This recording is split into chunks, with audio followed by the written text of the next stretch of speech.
আজকে আমি আপনাদেরকে মজাদার আমের মোরব্বা বানিয়ে দেখাবো, একদম হ্যাসেল ফ্রি। এর থেকে সহজ রেসিপি আর আসলে হয় না। আমরা জানি যে আমের মোরব্বা তৈরি করতে কাঁটা চামচের সাহায্যে আম খুঁচিয়ে খুঁচিয়ে ছিদ্র করতে হয়, আর এটা খুবই কষ্টের। আর এইটার কারণে কিন্তু অনেকেই আমের মোরব্বা বানাতে চান না। বাট আজকের এই ভিডিওটি যদি আপনি দেখেন, সাথে সাথে মনে হবে এক্ষুনি বানিয়ে ফেলে। 3টি আমের মোরব্বার জন্য আমি সামান্য লবণ এবং 2 কাপ পরিমাণ চিনি দিয়ে দিচ্ছি। আম বেশি টক হলে কিন্তু চিনিটা বেশি লাগবে, আর যদি হালকা কাঁচা মিষ্টি হয় তাহলে চিনির পরিমাণ কম লাগবে। তাতে একটু ভিনেগার, সাদা এলাচ আর দারুচিনি দিয়েছে।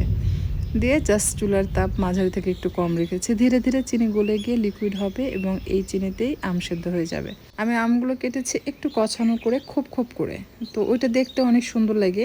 প্লাস ওই যে কাটার কারণে ভিতর পর্যন্ত আপনার চিনি প্রবেশ করবে এবং মিষ্টি হবে। টক হালকা একটু লাগবে, লাগবে না যে তা না, যেহেতু আমের টক ভাব আছে। আমি এটাকে নিংড়ে যেটা টক ফেলে দেওয়া সেরকম কোনো কিছুই করিনি, জাস্ট আমটাকে আমি চিনি দিয়ে সেদ্ধ করেছি। তাহলে আপনার মজার মোরব্বা হয়ে যাবে। এত কষ্ট বা এত হ্যাসেল নেওয়ার কোনো প্রয়োজন নেই।